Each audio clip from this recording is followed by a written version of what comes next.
Hi, my name is Emily, and I'll be presenting my part for the Rubella Virus presentation. So my part was general information,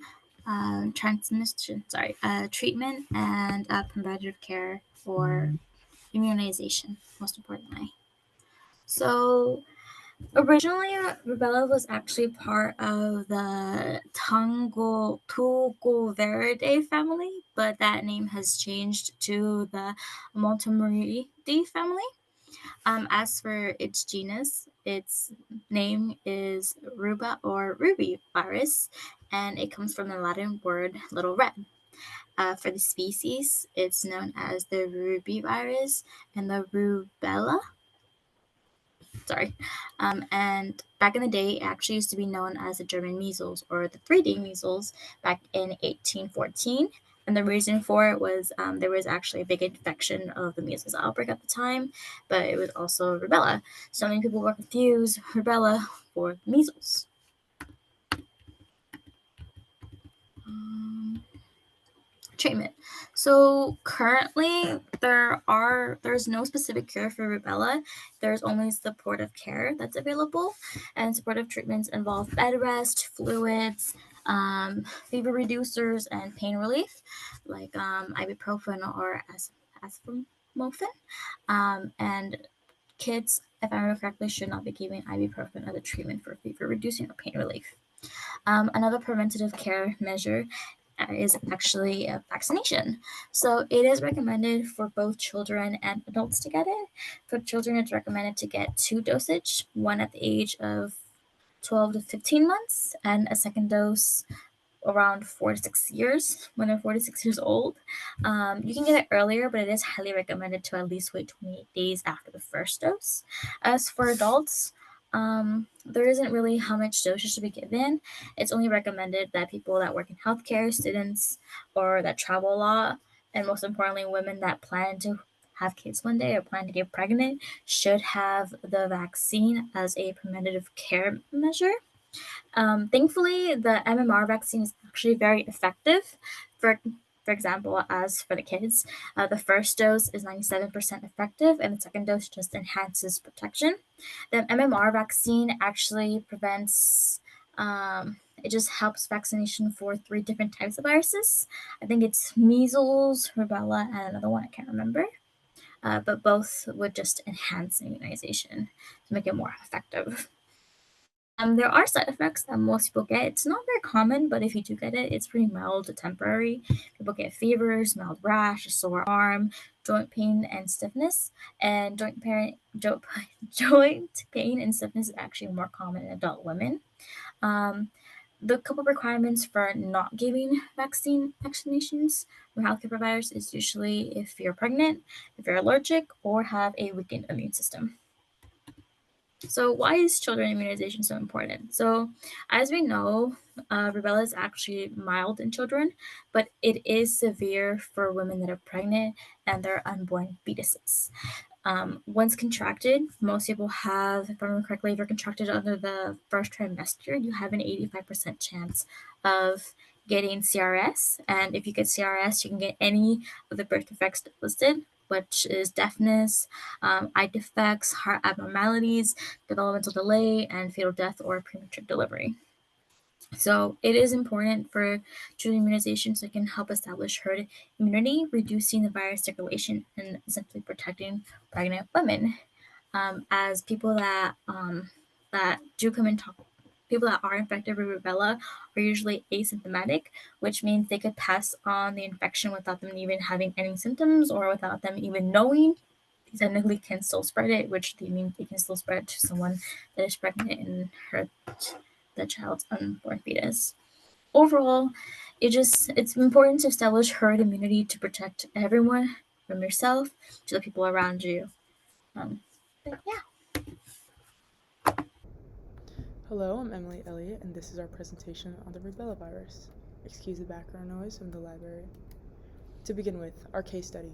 2 weeks after returning from a trip to Mexico, a 25-year-old man had arthralgia and a mild rash that started on his face and spread to his body. He recalled that he had felt as if he had the flu for a few days before this onset rash. The rash had then disappeared within 4 days. Within the table of contents, the slides I'm in charge of are the early signs, symptoms, and symptoms. Early symptoms. Typically, in adults, rubella virus is more mild than in children, but both have the same symptoms. They begin with the flu, a low-grade fever, cough, nausea, headache, general discomfort, and then this disappears within the next few days, and then comes the rash. Other symptoms, early symptoms, would be swollen lymph nodes and pink eye. To the right, we can see a child having the rash that is a hallmark of rubella virus. Later on in the slides, my classmates will talk about the importance of rubella virus in children and in pregnant women. Symptoms. Rash. Typically, this is a hallmark symptom for rubella virus.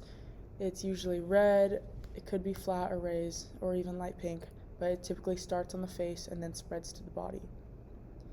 As I mentioned before, the aching joints.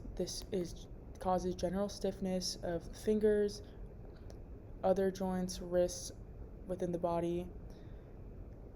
Typically 25 to 50% of people who get rubella do not develop a rash, so it's important to know that there's other symptoms other than the hallmark symptom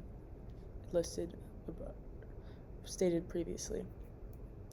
Next, we see swollen glands. These typically are behind the ears, in the neck. These could be in adults and children, and they're seen in the upper respiratory system. And this also leads to the fact that 70% of women or adults get rubella virus. So these are the typical symptoms of someone who would have them. These are the most common symptoms from the CDC. And then last but not least, this is very rare, the emphysema,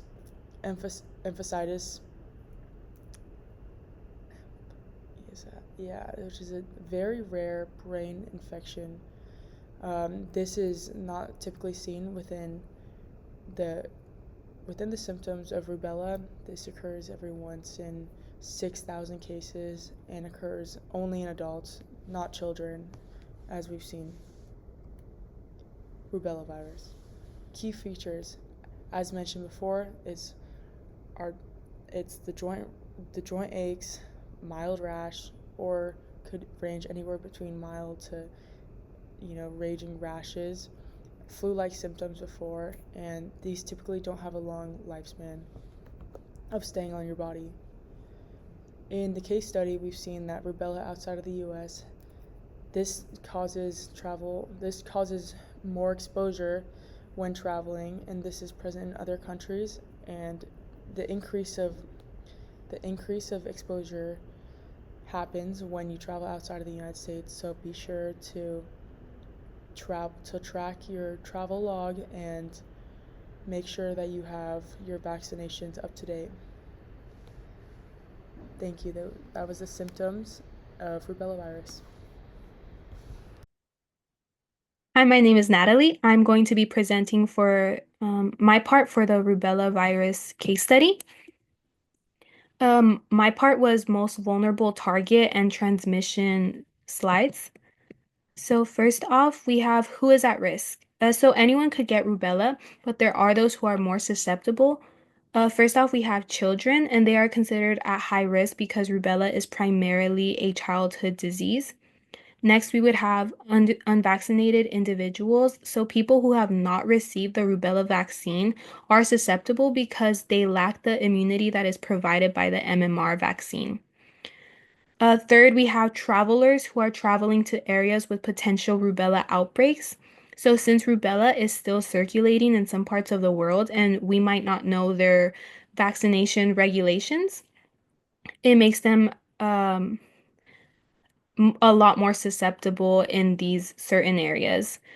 Next, we have people with weakened immune systems, such as those undergoing chemotherapy, living with HIV, or having any other underlying conditions that could weaken their immune system. They are a lot more susceptible to rubella than those with a healthy or average immune system. Lastly, we have pregnant women, especially within the first trimester of their pregnancy. they could be at very high risk. And this is because rubella can cause congenital rubella syndrome or CRS in the fetus, which would then lead to birth defects, miscarriage, or stillbirth. So, children with CRS can also suffer hearing impairments, eye and heart defects, and other lifelong disabilities like diabetes, mellitus, and thyroid dysfunction. And before the introduction of the vaccine, up to 4 babies in every 1,000 live births were born with CRS. Next, we have transmission. So, rubella is usually transmitted through respiratory droplets, such as from coughing or sneezing by an infected individual. And there are two types of contacts that rubella could be transmitted through, which would be direct and indirect. So, direct contact would be through close contact with an infected individual, and that could include the infected person coughing or sneezing around you, talking, sharing utensils, or drinks. Indirect contact would be like touching objects that were contaminated with the virus, and then touching your eyes, nose, or mouth. For example, let's say a person with rubella coughs into their hand and then opens a door, and then a few minutes later, you happen to open that same door and forget to wash your hands, and then you rub your eyes. That would be considered indirect contact. The virus can also be transmitted from a pregnant woman to her unborn child, and this could lead to congenital rubella syndrome or CRS, as we previously mentioned. So, thank you.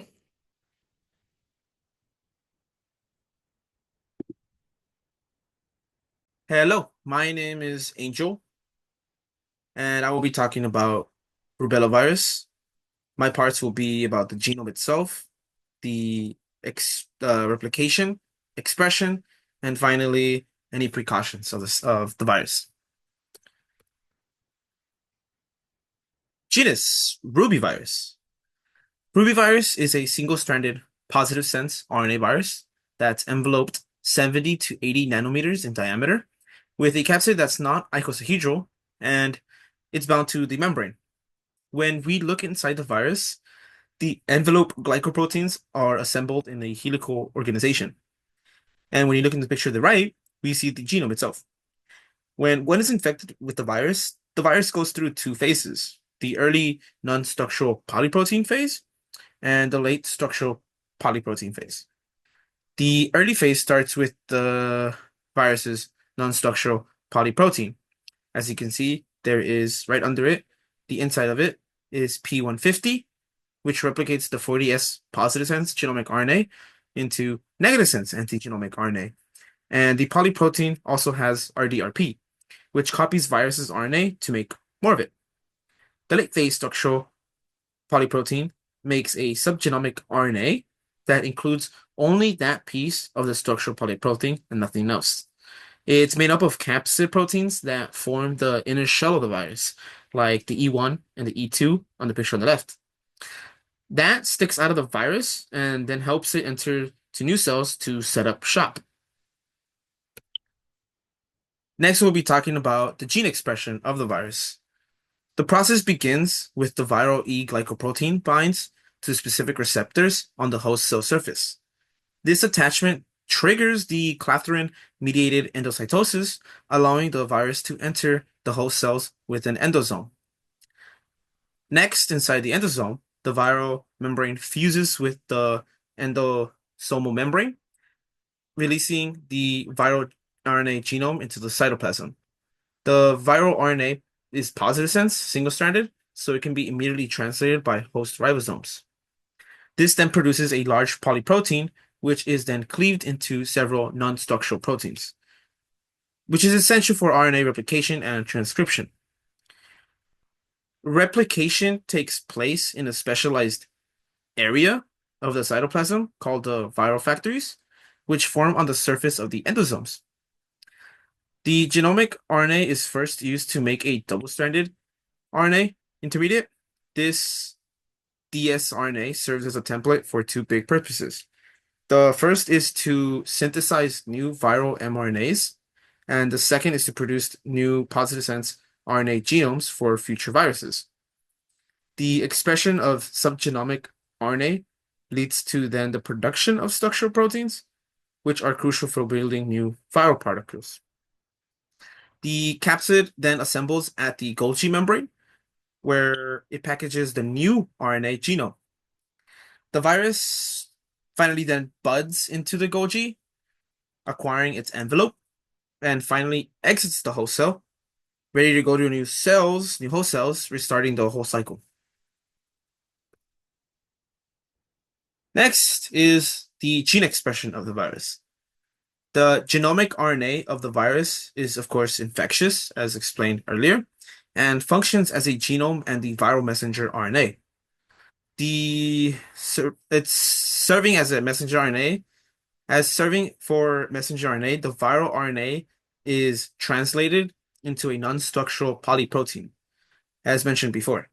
It holds the enzymes P150, P90, and RDRP, which help the genomic replication, as mentioned earlier.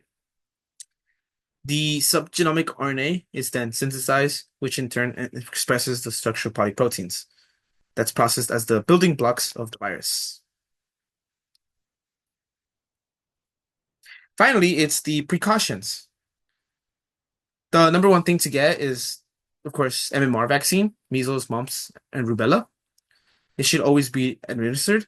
It's heavily recommended for the people who are traveling, adults that have had vaccination before, healthcare workers, and women planning pregnancy. It's also important to have immunization records as you want to be up to date with your vaccines if you're missing any, and so on.